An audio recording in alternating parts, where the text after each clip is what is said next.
नमस्कार, मैं डॉक्टर राजेश कुमार, सहायक प्रोफेसर हिंदी विभाग, राजकीय स्नातकोत्तर महिला महाविद्यालय रोहतक। इस व्याख्यान में हम भक्तिकाल का अध्ययन करेंगे। भक्तिकाल को हिंदी साहित्य का स्वर्ण युग क्यों कहा जाता है, इस संदर्भ में हम चर्चा करेंगे। इसके लिए हम देखेंगे कि इस भक्तिकाल की ऐसी क्या विशेषताएं हैं जिसके कारण इसे हिंदी साहित्य का स्वर्ण युग कहा जाता है, इसकी क्या उपलब्धियां हैं और इसका क्या महत्व है। तो इस व्याख्यान के पश्चात आप ये सब जान सकेंगे। भक्तिकाल हिंदी साहित्य का 1350 से 1650 ईस्वी तक का समय है। कई विद्वान इसको 50 साल आगे पीछे भी इसकी समय सीमा मान लेते हैं, लेकिन मोटे तौर पर हम 1350 से 1650 ईस्वी तक के समय को भक्तिकाल कहते हैं। इसकी प्रमुख विशेषताएं, उपलब्धियां, महत्व, जिनके कारण इसे हिंदी साहित्य का स्वर्ण युग कहा जाता है, वे कुछ इस प्रकार हैं। इसमें 4 प्रमुख काव्य धाराएं हैं। ये महान कवियों का काव्य है, महान कवि हुए हैं इसमें, यानी विश्व साहित्य में जिन्हें महान कवि कहा जाता है, ऐसे कवि इसमें हुए हैं। ये जो साहित्य है, भक्तिकाल का साहित्य, ये अपने पूर्ववर्ती आदिकाल और परवर्ती रीतिकाल से भी श्रेष्ठ साहित्य है।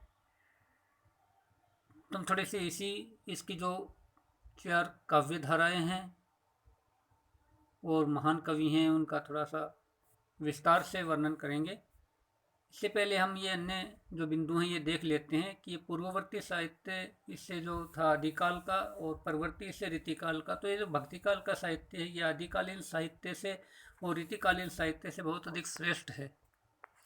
आदिकालीन साहित्य पर तो अभी तक पारमाणिकता और उसकी भाषा विषयक विवाद और अन्य प्रकार के उसके विवाद हैं। इतना अधिक वह साहित्य अब तक प्रकाश में भी नहीं आया है और उसकी इतनी विशेषताएं या इतना अधिक वो लोकोन्मुखी या लोकमंगल का साहित्य नहीं है जितना भक्तिकाल का साहित्य है। और इसके बाद का जो रीतिकाल का साहित्य है वह श्रृंगारिक साहित्य है, दरबारी कवियों का है। एक उसके जो रीतिमुक्त कवि हैं, जो स्वच्छंद प्रेम के कवि हैं, उनके साहित्य को यदि छोड़ दे तो बाकी अधिकतर कवि हैं वो एक प्रकार से रीतिबद्ध कविता करते हैं, अपने आश्रयदाताओं को प्रसन्न करने के लिए कविता करते हैं, घोर श्रृंगारिकता का उसमें वर्णन करते हैं। तो ये साहित्य भी भक्तिकाल की समानता नहीं कर सकता। भक्तिकाल का जो साहित्य है स्वांत सुखाय है। ये जो ये काव्य है, इन कवियों ने, भक्तिकाल कवियों ने अपने सुख के लिए, स्वामी सुखाय नहीं, स्वामी के सुख के लिए नहीं, अपने सुख के लिए अपनी वाणी का इन्होंने प्रस्फुटन किया है, यानी अपनी वाणी को इन्होंने अभिव्यक्ति दी है। और इस स्वांत सुखाय के साथ साथ सर्वमंगल की भावना भी इसमें जुड़ जाती है। लोक कल्याण और लोक मंगल जिसे कहते हैं, मंगल भवन है मंगलहारी का ये काव्य है। इसमें लोक कल्याण की भावना अनुस्यूत है। इसमें समन्वयवादी दृष्टि है, जो कि विशेषकर राम भक्ति कवियों में और विशेषकर राम भक्ति कवियों में भी तुलसीदास में देखते हैं।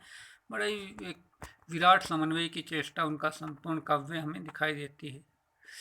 ये काव्य है भाव पक्ष और कला पक्ष दोनों पक्षों से बड़ा उदात्त काव्य है।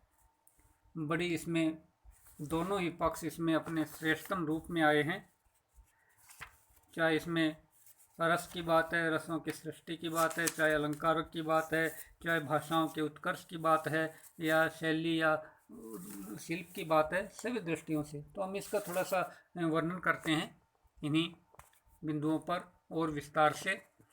तो जो 4 प्रमुख काव्य धाराएं हैं इसमें, पहली काव्य धारा इसकी संत काव्य धारा, कबीर जिसके प्रतिनिधि कवि है, महान कवियों का ये सारा ही काव्य है भक्तिकाल का काव्य।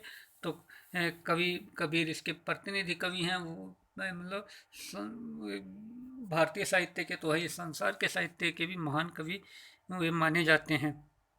ये संत कवियों का साहित्य, उनका काव्य संपूर्ण हिंदी साहित्य के लिए एक बड़े गर्व का साहित्य है। ये इन्होंने उस युग में ये साहित्य रचा था जब भारतीय समाज अज्ञान, अशिक्षा, अनैतिकता के एक चक्रव्यूह में फंसा हुआ था, यानी एक अंधकारमय युग था। अनैतिकता का बोलबाला था, अशिक्षित लोग थे, उनमें अज्ञान फैला हुआ था ना।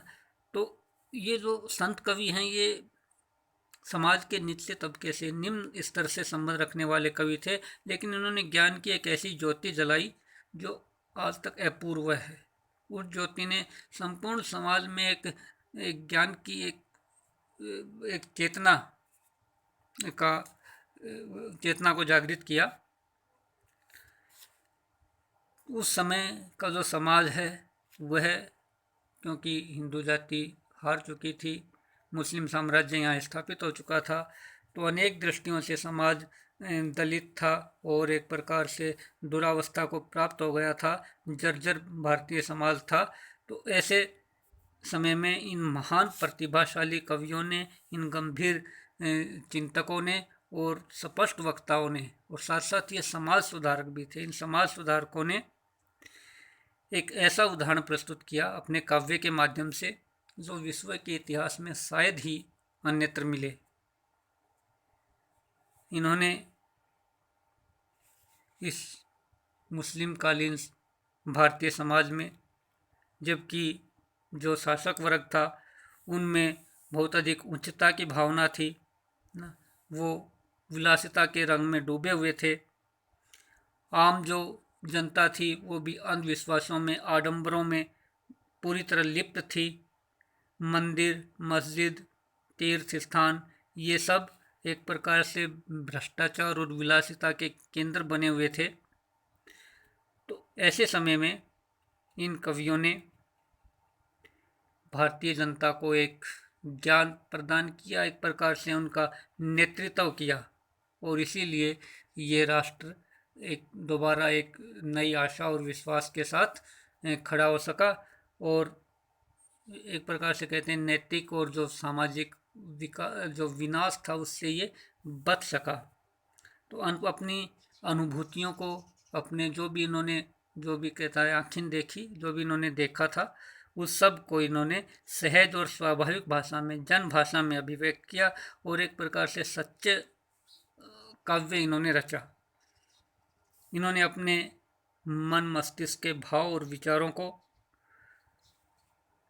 एक इस प्रकार प्रस्फुटित किया कि वे जन जन तक सहज रूप में पहुंच गए ना।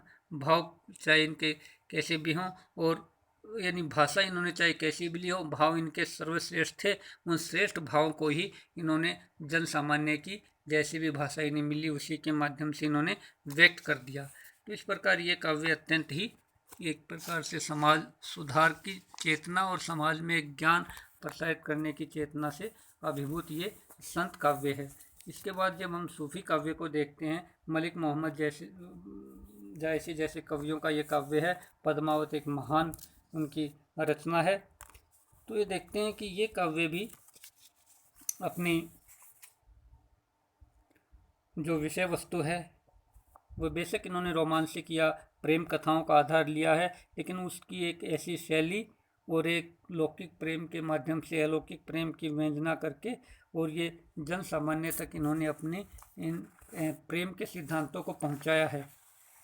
सौंदर्य, प्रेम, विरह, इसकी व्यंजना की दृष्टि से ये जो सूफी काव्य है अत्यंत महत्वपूर्ण है। सौंदर्य का भी इसमें बहुत अधिक एक हृदय स्पर्शी जो चित्रण है वो मिलता है। प्रेम की भावना है, और आत्मा परमात्मा का विरह भी जो लौकिक विरह के माध्यम से हमें उसमें अनुसूत है वो इसमें दिखाई देता है। इस परंपरा के जो कवि हैं बेशक इनका प्रेम हमें सामान्यतः लौकिक स्तर का है, कहानियों के माध्यम से लौकिक लोक पात्र हैं उनके माध्यम से, परंतु उनका आदर्श है वो अत्यंत उच्च है। इन्होंने इस प्रेम में साहस, त्याग, बलिदान, है ना, ऐसे भावों का मिश्रण कर दिया कि ये प्रेम है वो केवल विलासिता या कामुक प्रेम नहीं रहा। विलासिता और कामुकता से बहुत ऊपर उठकर ये एक अलौकिक स्तर तक पहुंच गया। ऐसे समय में जब लोक रंजन के अन्य साधनों का प्राय अभाव था, तो इन कवियों के काव्यों ने इस अभाव की पूर्ति की है।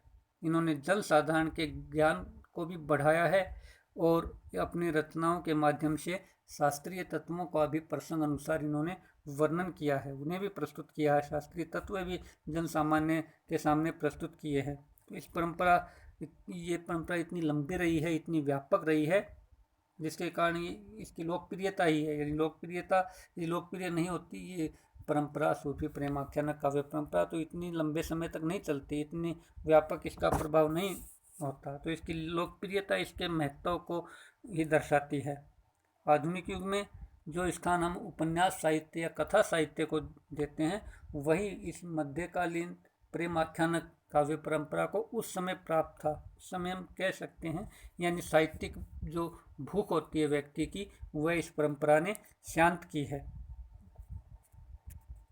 इसके अतिरिक्त इन कवियों ने उस युग में जो एक जड़ता और निराशा और एक प्रकार से जीवन में नीरसता जो व्याप्त थी, उसका इन्होंने निराकार किया और लोगों में एक प्रकार से चेतनता और कर्मण्यता का संचार किया और लोगों को अलौकिक प्रेम के माध्यम से अलौकिक प्रेम तक जोड़ने का, उठाने का इन्होंने काम किया। तो ये काव्य धारा भी इस रूप में अत्यंत महत्वपूर्ण काव्य धारा है।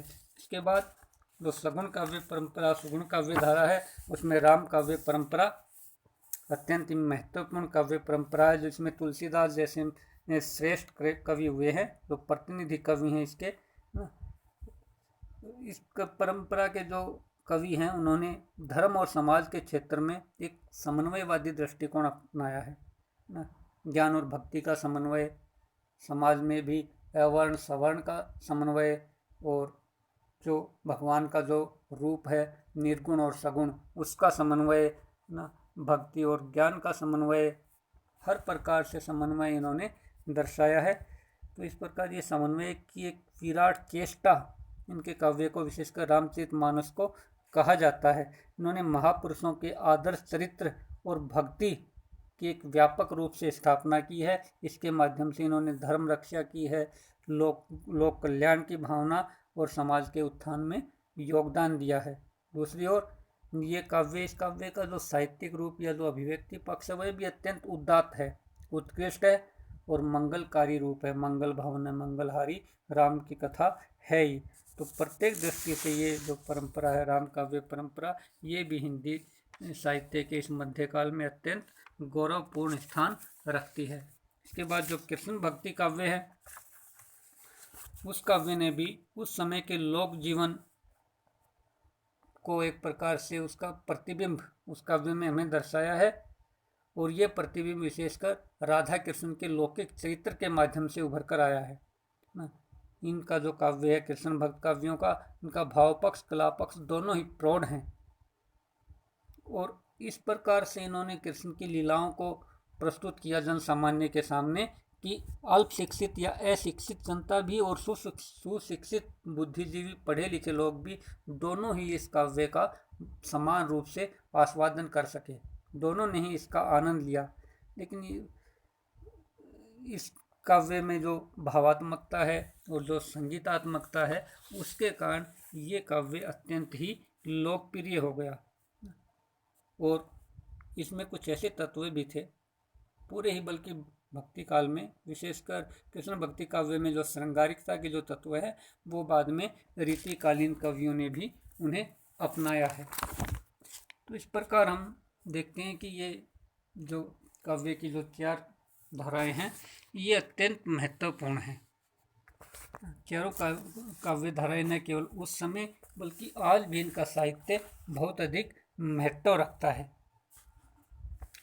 ये काव्य, क्योंकि जैसे हमने कहा स्वांत सुखाय है, अपने सुख के लिए ये अपनी भावनाओं को व्यक्त करते थे। किसी की दबाव में या धन के लोभ में इन्होंने कोई काव्य रचना नहीं की है। तो इस प्रकार इनमें स्वाभाविक इनकी भावनाएं, इनकी समाज के प्रति जो चेतना थी, वे सब इसमें समाये हुए हैं। ये लोक मंगल का कल्याण करना चाहते हैं, वो भावना इस काव्य में आद्यांत समाई हुई है। इसके साथ साथ इसका जो भाव पक्ष और कला पक्ष भी उतना ही श्रेष्ठ है, उतना ही इसमें उदात्तता है। यानी यदि हम इसमें रसों की बात करें तो विभिन्न प्रकार के रस आए हैं। रामचरितमानस में भक्ति रस तो है ही, यानी शांत रस जो है भक्ति विषय प्रसंगों में। कृष्ण काव्य में आप देखिए श्रृंगार रस और विशेषकर वात्सल्य भाव बहुत अधिक सुंदरता से उसका चित्रण हुआ है।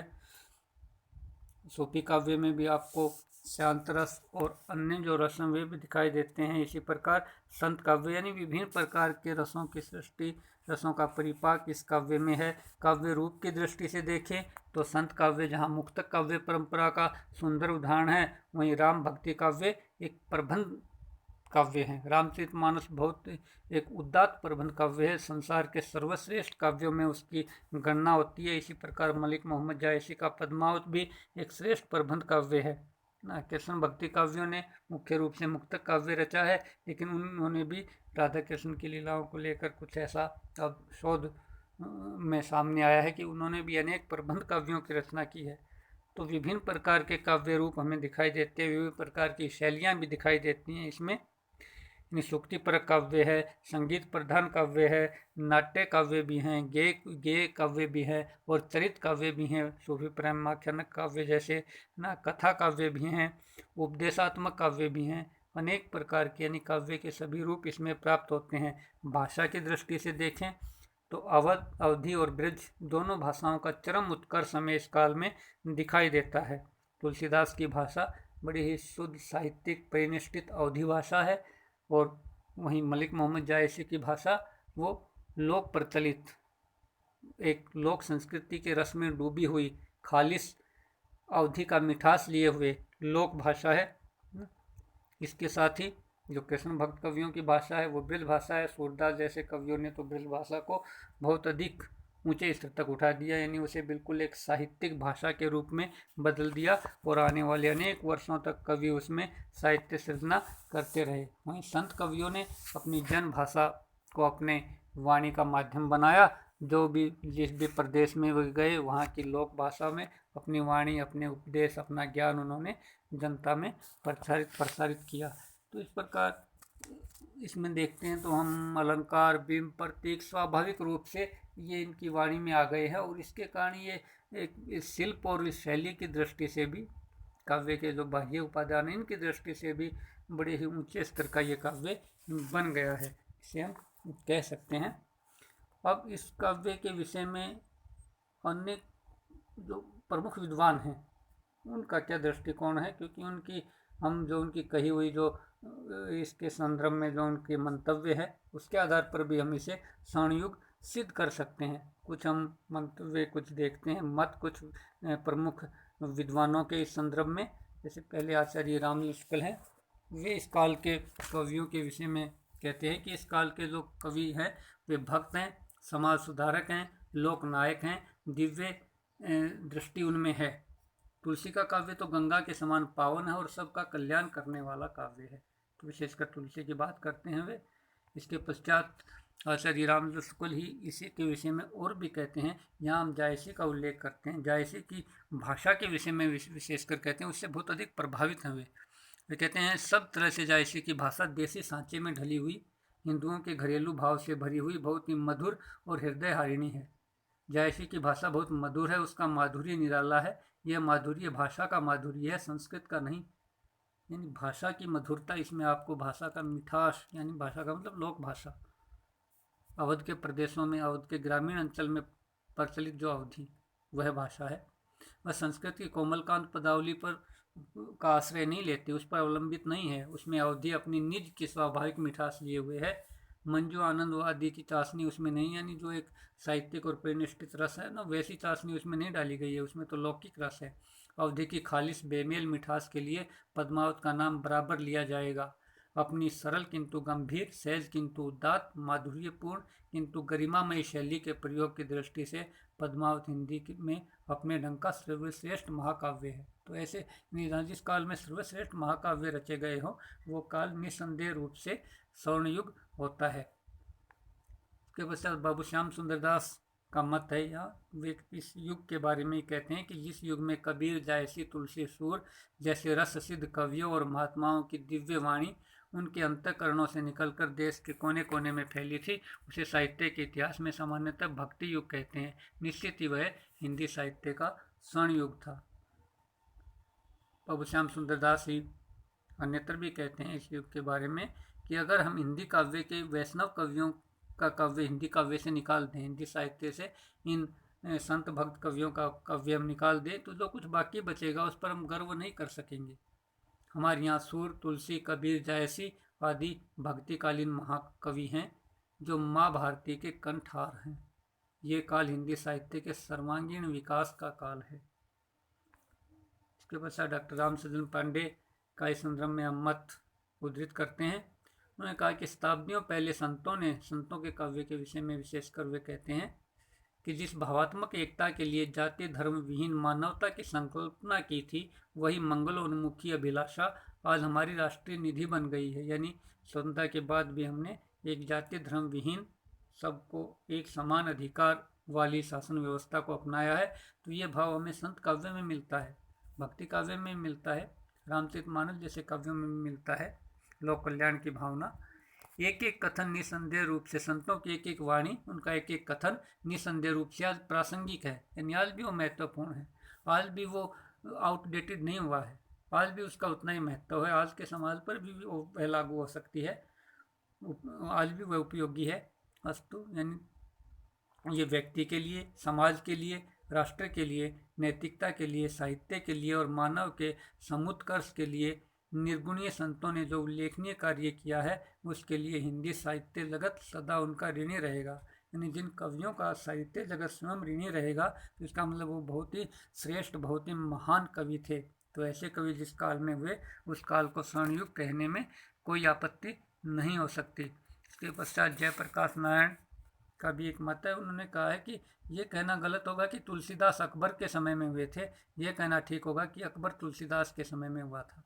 यानी इस कथन के माध्यम से वे तुलसीदास को सम्राट अकबर से बड़ा सिद्ध कर देते हैं। यानी वह युग तुलसीदास का युग था, अकबर का युग नहीं था। तो इस कथन से तुलसी की महत्ता अपने आप समझ में आती है। इसी प्रकार डॉक्टर गिरियर्सन रामचरितमानस के विषय में कहते हैं, इसकी महत्ता को दर्शाते हुए कि राजमहल से लेकर झोपड़ों तक रामचरितमानस प्रत्येक हाथ में है और हिंदू समाज के छोटे बड़े, धनी निर्धन, बालक वृद्ध, चाहे जो हों, प्रत्येक वर्ग द्वारा समान रूप से पढ़ा, सुना और समझा जाता है। पिछले 300 वर्षों से हिंदू समाज के जीवन, आचरण और कथन में ये घुल मिल गया है और अपने काव्यगत सौंदर्य के कारण यह न केवल उनका प्रिय एवं प्रशंसित ग्रंथ है, बल्कि उनके द्वारा पूजित भी है। रामचरितमानस यानी तुलसी की रामायण के लोग पूजा करते हैं।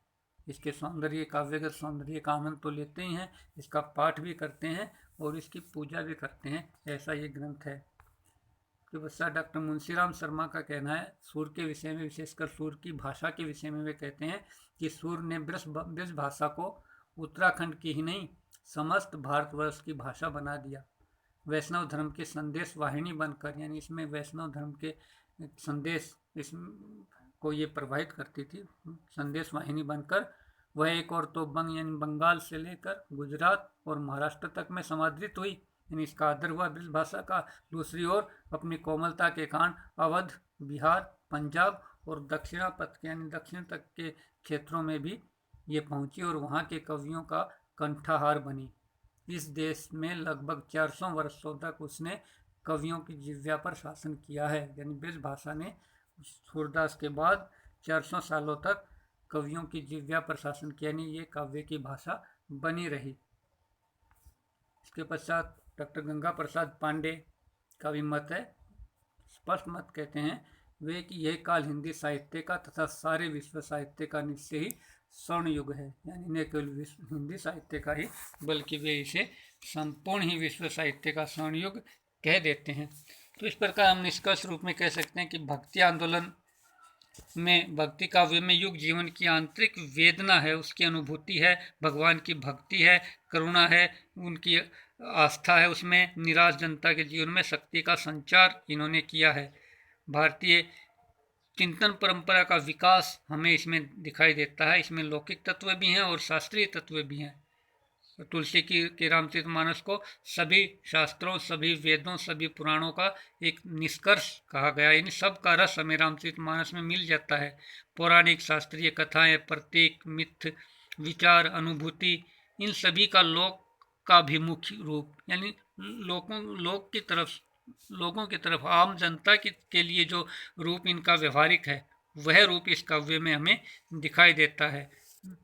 निम्न वर्गीय जनता की वर्ग चेतना एवं वर्ग चेतना से उत्पन्न विद्रोह भावना भी इसमें है। समानता की कामना है, आत्म प्रस्थापना है, आत्म चेतना की व्यंजना है ना। इस प्रकार ये कवि सामाजिक सांस्कृतिक विचारधारा और भावधारा को केंद्र में रखकर मनुष्य सत्य का उद्घाटन करते हैं। वास्तविक सत्य के उद्घाटक हैं ये। सामूहिक चेतना को ये अभिव्यक्त करते हैं। इसके साथ साथ व्यक्ति के भावावेश को भी ये स्वर देते हैं। तो इस प्रकार ये जो भक्ति काव्य है ये लोक प्रतिभा की रचनात्मक शक्ति का भी प्रतीक है। तो निश्चय ही ये जो हिंदी साहित्य का जो भक्ति काल है ये स्वर्णयुग कहलाने का अधिकारी है। कुछ विद्वान कहते हैं कि आधुनिक काल है वो अधिक विस्तृत है, उसे स्वर्णयुग कहना चाहिए, लेकिन इस उसके बहुमुखी विकास या उसके अनेक विधा जो प्रचलन में आई गद्य विधा है उसलिए कहा जा सकता है। लेकिन भक्ति काल के स्वर्ण युग होने की जो बात है वो निर्विवाद है। इस युग का साहित्य नैतिक और सौंदर्य परक प्रतिमानों और मानव मूल्य और आदर्श की दृष्टि से उतनी गरिमामयी ऊंचाइयों पर पहुंचा हुआ है जितनी तक शायद आधुनिक काल का साहित्य भी नहीं पहुंच पाया। तो इसलिए इसे स्वर्ण युग कहा जाता है। इसके पश्चात हम देखते हैं ये कुछ संदर्भ ग्रंथ हैं जिनका आप अध्ययन कर सकते हैं इस विषय पर और अधिक अपना ज्ञान बढ़ाने के लिए। हिंदी साहित्य इतिहास आचार्य रामदास शुक्ल का है, विजेंद्र स्नातक का है, साहित्यिक निबंध गणपति चंद्र गुप्त द्वारा भी है और एक के संपादक डॉक्टर रामचंद्र पांडे है। हिंदी साहित्य अशोक तिवारी द्वारा रचित है। धन्यवाद।